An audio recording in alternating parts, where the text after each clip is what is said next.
السلام عليكم أصحابتا وأنا إذن سلامي دمانتنا ميل والبا جوجتين إسي والبا مقالك إذن سو غاريو وعنيقو أحمد محمد إساق مركواد مر لباد waxaan idin leeyahay mahadsanidin aad iyo aad u mahadsantihiin dhammaantina ku soo dhawaada channelkayga Iftiin channel ugu horeyn maanta waxaan idin wadaa sheeko la yaab leh sheekadaas waraaqda ma ka fiirino waraaqda waa ewer waa ujeedin waa ewer sheeko qatar ayaan idin wadaa oo sheeko oo ah afar nin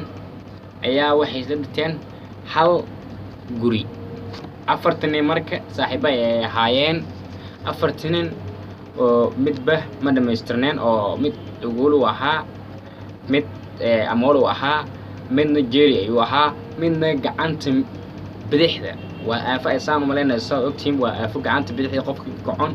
midigta baroon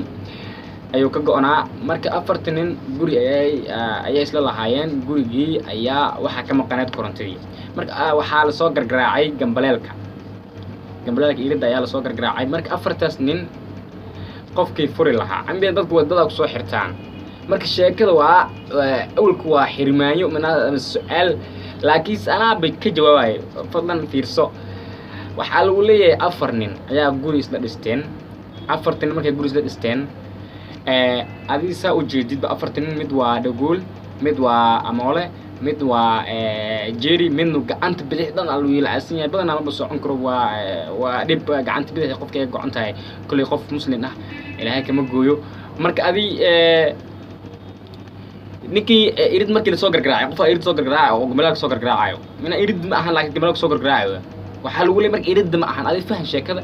irid ma ahan irid saas leedahay oo furi laabeel way laakiin koronto guriga way maqan tahay gambaleelka marka muxuu shaqeynaa koronto irid marka soo garaaca in badan aashas ayaa maalin aan leeyahay dad badan hadaan weydiino waxay ku jawaabayaan dhagoolka furaayo kaasa furaayo xasano furaayo jiiska furaayo kan gacanta go'ana furaayo waxa lagu leeyahay awalka sheekada inaad fahanto orta isku day su'aash inaad fahanto isku day kadibna markaas kadib ka hadal waxa lagu leeyahay su'aasha afartan mid waa jeeri mid waa amoole mid waa gacan ul asan yahay mid waa dhagool laakiin jawaabta dhan waxa waaye guriga koronto mawjud gambaleelka marka soo soo garaacay gambaleelka koronto ku shaqeynta gambaleelka la garaacayo oo ka shaqeynaa marka gambaleelka koronto ku shaqeey maano marka gambaleelka ma ahan mid iskoolaadka waxa arki jirnay bir bahala oo adi af laha waxa lagu dhaxira bir yar lagu dhaxira markaas saad oo qabana asan ku gali jirnay galaasad markaan gali jirnay insha Allah waa waliyadan waan ku galoynaa dhamaantiina waxaan ka codsanayaa ugu dambeyntii video haddii aad daawatay hadduu ku anfacay fadlan su'aashadii aad fahantay ma badaad fahmin waxaan ku leeyahay walaashayda ama walaalkayga like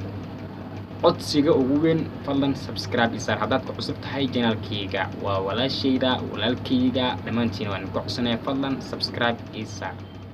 my channel